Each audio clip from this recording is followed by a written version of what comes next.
Whoa, we are back for some Bleach Soul Resonance, and this is going to be a video where we do a few things. We're going to talk about some upcoming content, as well as just sort of go over the confirmation, quote unquote, because, as Giku here is posted on the Bleach Soul Resonance fan news account, there's about like a 99% chance that we're just getting Grimmjow after Gin. If you actually look at the art here, this version of his Pantera, like, as Giku said in his video, looks suspiciously like in-game character art.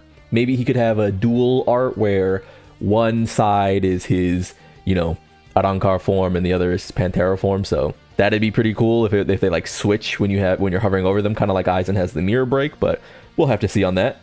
What I would continue to say is that so long as you are sort of floating 10,000 plus stones, or jades in this case, it's really not that hard to just keep pulling. I'm gonna go in game for a second and we're gonna talk about that. But so here we are, like, gotcha system 13,967, so 14,000 essentially, right? And I just keep getting back to about 19,000, 20,000 jade every single time I pull, and this has been very consistent for the release of the game. Mind you, I did not pull at all on Ichigo outside of tickets, just for like a chance to get him. I did not reroll either, so I do not have Bankai Ichigo. But yeah, as characters come out, and as I see this number grow and grow and grow, we are sort of in that position where it's like, well, when do we stop pulling? Like, I've been able to get... I skipped Toshido's weapon, mind you. I do want to, say that. I did skip Toshido's weapon, so it's not like I've gotten everything.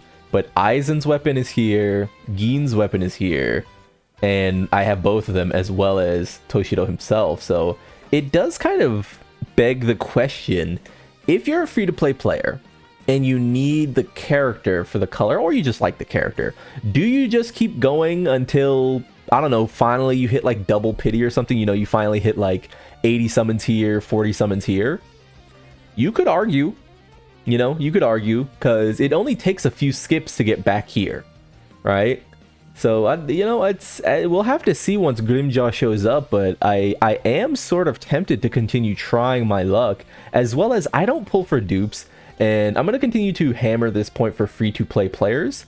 I do not pull for dupes. You can see that Gin has no boundary, Aizen has no boundary, Toshido has no boundary. The only character I actually have a boundary on is Yoruichi, but if you remember, during the initial 200 standard banner, you can get dupes. So it wasn't like I was trying to get a dupe of Yoruichi, she just keeps showing up, right? So it's interesting, the game is in an interesting spot. Whether you should keep pulling or not is totally up to you.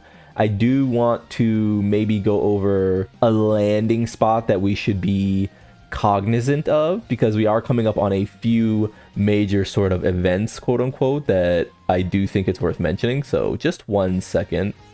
So a few days perfectly line up, and I hope I put this cut in right and I don't just sound like I just went completely off course, because I was setting up a bunch of things, but I think that I set this up right. So this year is the year of the horse, which sounds a lot like we're going to be getting a Chinese New Year character, maybe themed around this, because if you guys don't know, even though this game is, an IP from a Japanese, creator, the IP is being handled by a Chinese dev company. You know what I mean? Being published by a Chinese publisher, which is Bilibili. So it is very likely that we will get something to do with the Year of the Horse, on top of what Giku has said before, and we've seen it in some of his predictions. Nellel is a centaur, which very horse-like. It's a being with a horse body, right? Spoilers or whatever. So that is the 1st of March. Or sorry, rather, that is the 17th of February. Actually, the 1st of March set up for something else. The 17th of February is the Chinese New Year. I would expect Nellel to come right here, if I'm being so honest. And the 100 days is what I meant. The 100 days mark for Bleach Soul Resonance is, guess what? February 17th. 1 week later, it's February 24th. And 1 week later, the 3rd week, is March 1st. March 1st would be the 100th day sort of celebration, we assume, of Bleach Soul Resonance. So we have a bunch of things in a row that look very, very likely. What I could see then is getting a Nellel after Grimmjow, because Gin should last another 2 weeks. So around here-ish, I believe, if I'm not mistaken, somewhere in this range around here-ish. And then we should sort of see the new character come out. And again, I would definitely imagine that after Grimmjow's banner ends, 3 weeks later, we fall on a perfect spot for Nell. And then right 3 weeks after that, I would expect us to be sort of coasting in to a large celebration as well, sort of the 100-year, celebration of the game doing so well. And the 100-day celebration maybe ringing in with a Ulquiata. Maybe they just continue to drop these big, major characters one after another and really squeeze people. And all this is to say, I'm thinking about that and I'm like, I'm not really that scared. We've been getting a lot of Jade. And unless something slows down, these 3-week intervals have felt really, really good for the pacing of this game and the accumulation of wealth. I mean, if I was to compare the Jade I'm getting in this game to the stones I'm getting in Dokkan, oh my god, it's not even close, dude. It's not even close what we're getting in Dokkan. So yeah, I mean, to my Dokkan peeps who maybe jumped on this game either through me or they just were excited for it in general, you could share your opinion, but I'm pretty sure we're like loaded in this game, dude. Other things I want to talk about is that we got a Gin upgrade. We pulled quote unquote. We got this from our dailies essentially, and after leveling it up, it seems to literally just be a better version of this piece that we already had. You compare it. So 3 element damage. Defense is instead ultimate charge rate. Crit rate goes down by a few percent, but attack percent fills in for the attack, which means that overall we do end up going below the 50% threshold for crit rate. But because we're not a crit damage character, because crit is just sort of an ancillary thing while we do ailment damage and the like, and attack percent seems to be really strong, I do think 46% crit rate, a lower percent chance of getting a crit rate on this, intangible big hit is worth less than actually just having more comparable attack stats. So you can see 4,000 on Yoruichi here versus 3,700 on Gin and 4,200, essentially 4,300 on Aizen.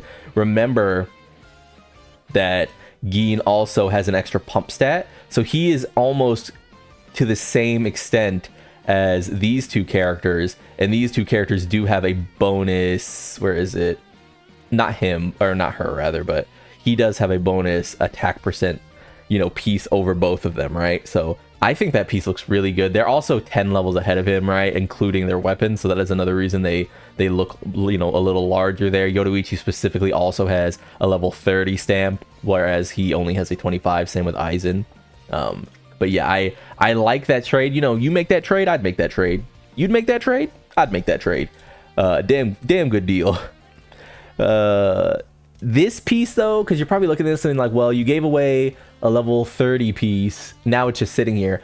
I'm gonna say that Rangiku will probably use the same set. She could use one of the more supporty sets, and that's typically stuff like this. Not really this one because it says battlefield skills, but that's typically more things like where is Urahara's set? I guess I could just literally go to Urahara. That's something more like this, where you get Hidden Wisdom, which gives you, after releasing Texi, the entire tomb gets a 10% boost for all damage dealt that lasts 25 seconds. I could see her using something like this, but my assumption, because of the way her abilities work in the show, not so much that she's like this ailment character, but she does have this that step powder attack, that sort of set. It makes me think of a damage over time, like just constantly doing damage to you attack. So I do think that in all actuality, she could end up being a character that uses something like this. I do think so. I think that she's gonna put her little, like, her dot thing on you, the thing that makes your allies do bonus hits, and it's gonna count as like an ailment or something, and that's gonna like let this be pretty strong on her. I do think so. So I don't feel like I wasted, you know, another level 30 here. I mean, you have to use these materials at some point. They are precious though. Please do remember that these are very precious materials as I go here. It's not like I have a billion of them. I have 2 more pieces I can level up before till 30 before I am completely out, and they are something I'm prioritizing whenever the weeklies come out, whenever those segments come around, right? So do please remember that, right? But yeah, a little jumble video, a little bonus thing, show you how my Gein's doing. As far as like, you know, him being like, you know, number whatever on the leaderboard, Gein's too popular essentially, right? He's a limited SSR character. A bunch of people wailed, a bunch of people put stones in for him, so it's not like he's like top 100 Geins or anything, but free to play, not too bad. Like if you liked the video, subscribe to the club, we all go make it, and peace.